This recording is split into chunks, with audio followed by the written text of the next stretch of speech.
ইয়ে কিছু তো শান্তি নেই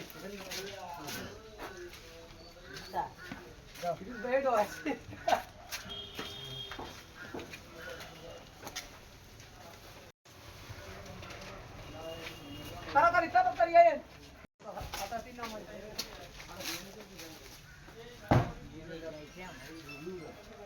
ওইখান তো কোন এ বাইরের লোক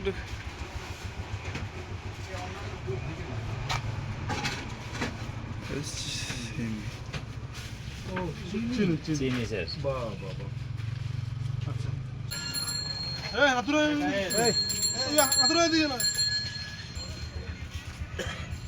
ভালো মানের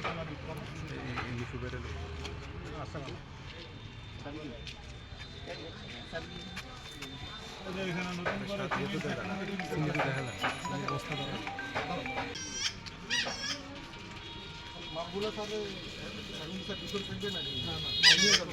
না না আমি যাব না আমি এখানে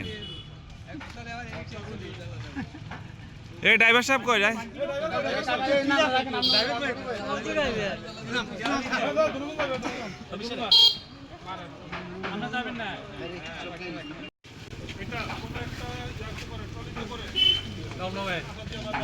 এই ঘরের লোকদেরকে ডাকেন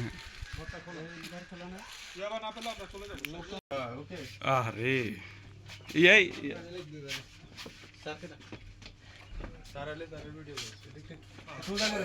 স্যার দেখছেন চিনি দিয়ে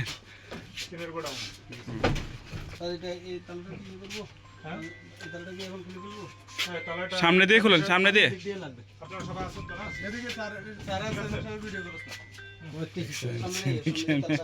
কোথায় নিয়ে রাখছেন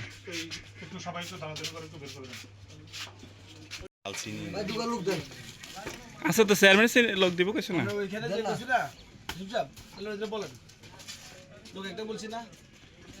আচ্ছা তো আমি বলে পাঠাচ্ছি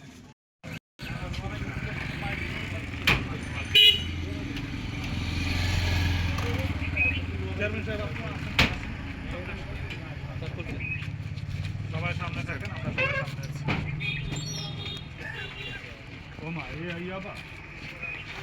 আমরা গতকাল রাতের বেলা রাত আনুমানিক 3টার দিকে আমরা খবর পাই যে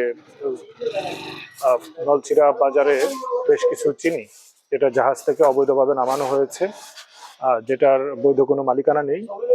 তো আমরা সাথে সাথেই এটা তখনই স্টেপ নেওয়ার চেষ্টা করি এবং গতকাল রাতেই অভিযানের মাধ্যমে ওসি হাতিয়া তার বাহিনীর মাধ্যমে বেশ কিছু চিনি তিনি জব্দ করেন। কিন্তু পরবর্তীতে আবারও গোপন সংবাদ পাই যে আরো কিছু চিনি এখন পর্যন্ত রয়ে গেছে আফাজিয়া বাজারে এবং আরো অন্যান্য জায়গায়। আফাজিয়া বাজারে অভিযান পরিচালনা করে আমরা সেখানে 7 বস্তা আরো চিনি পাই। পরবর্তীতে জানতে পারি যে যেই বস্তাগুলো ওইখানে পাওয়া যাচ্ছিল না সেগুলো অন্য কোথাও সরানো হয়েছে। সেই সংবাদের ভিত্তিতে আমরা সেই নির্দিষ্ট জায়গায় অভিযান চালালে দুলাল ব্যাপারী বা হেলাল উদ্দিন ব্যাপারীর বাড়িতে আরো 78 বস্তা চিনি পাওয়া যায়। তো এখনো আরো অন্যান্য জায়গায় চিনি থেকে থাকতে পারে। সঠিক ইনফরমেশন পেলে আমরা অভিযান পরিচালনা করব। এ পর্যন্ত মোবাইল কোর্টে আমরা আটক করেছি 78 এবং 85 বস্তা। আর ওসি হাতিয়া থানা হেফাজতে আছে আরো আনুমানিক 200 বস্তা, যদিও উনি এটা ভালো বলতে পারবে না, আমি এটা এক্স্যাক্টলি বলতে পারছি না। আমরা পরবর্তীতে আইনানুগভাবে এটার যেই ডিসভার্সন অথবা যেভাবে বিলিবন্ধের যে প্রক্রিয়া আছে সেটা অনুসরণ করি আমরা এটা বিলি নির্দেশ করবো।